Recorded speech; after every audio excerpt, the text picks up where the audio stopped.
Pêl-drod, chwaraeon i chi naill ai wrth i'ch boddegau neu yn ei gysau en llwyr. Ond, ta beth yw'ch barn chi, mae'r rhan fwyaf ni wedi goffo wara fe rhywbryd yn ystod ein bywydau ni. Ond, i chi pêl-droed garwyr, mae yna fath newydd o bêl-drod wedi dod i ni yma yng Nghymru, sef futsal. Gêm o The America o futsal. Mae'n gyfuniad o doi air, ffwt a sal. Y cyntaf meddwl troed a'r llall wedyn yn golygu neuadd. So, na gyd yw chwaraeon 5 o bochor, fersiwn o bêl-drod, sy'n cael ei chwarae tu fewn gyda pêl sy'n tyd bach yn llai o seis. A felly mae'n haws i blant i reoli ddi a gobeithio wedyn meithrin sgiliau newydd. Bod futsal wedi chwarae yn Ne America ers 1932, dim ond ychydig flynyddoedd yn ôl gyrraeddodd e ein glannau ni yma yng Nghymru. Ond serch hynny, mae boblogredd yn tyfu a thyfu. Mae wedi dod i Prydain yn ddiweddar, felly fi'n gwybod mae tîmoedd fel Caerdydd, Abertawe a'r tîmoedd y gyngrair uchel yn Lloegr yn wara fe hefyd. Ar y funud, mae tîm Cymru tua 60 mlynedd tu ôl tîm Brazil.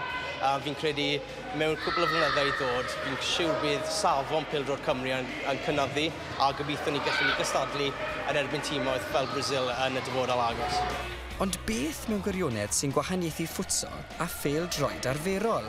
Pêl-drod i fi wedi wario eriod. Dim ond yn ddiweddar fi wedi dechrau wario futsal a fi yn syth wedi gweld pa mor dda mae hwn yn helpu ti datblygu just y technegau a'r sgiliau syml really. Mae'r bêl yn llai o seis a fi'n credu mae'n bwysig i blant i ddechrau off gyda rhywbeth bach. Sim yn bownsio siw gwmynd hefyd, so sim y peli yn hedfan i bob cyfeiriad. Felly mae sy'n helpu gyda y pethau syml, y paso, y driblo. Felly fi'n credu yn bendant dylen ni gweld fwy o futsal yng Nghymru yn hytrach na pêl-drod, yn enwedig i pobl ifanc, achos mae'n helpu i ddatblygu sgiliau pobl ifanc. Menter Brodinefwr sy'n gyfrifol am gynnal y gwersi hyfforddi, a hynny mwyn cyflwyno'r gêm i blant Dyffryn Aman. Ond yn ogystal â gwella ffitrwydd, mae hefyd yn annog o bobl ifanc i chwarae drwy'r iaith Gymraeg. Wel, y prosiect i fi'n gweithio ar hyn o bryd yw partneriaeth Amantawe.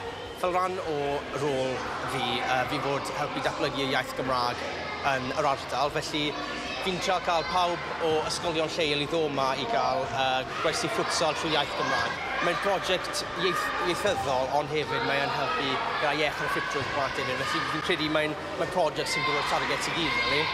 Ond sgwni beth yw barn y bobl ifanc yma am futsal? Rwy'n licio cicio'r bêl a mynd mewn yn y gol. Rwy'n hoffi futsal oherwydd bod y pêl yn llawn.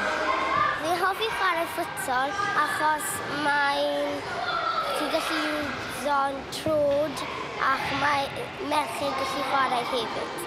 Felly mae'r gweithgaredd yn gyfan gwbl Gymraeg. Mae'n bell iair o Saesneg jyst i wneud yn haws i rai unigolion, ond beth ni'n gweld a lot o'r plant pan maen nhw'n dechrau wneud y stwff dyn ni. Maen nhw'n dieddol o ddal y bêl a jyst cico ddim o'r bell yn gallu, ond achos natur y bêl, mae'n anodd iawn i wneud na.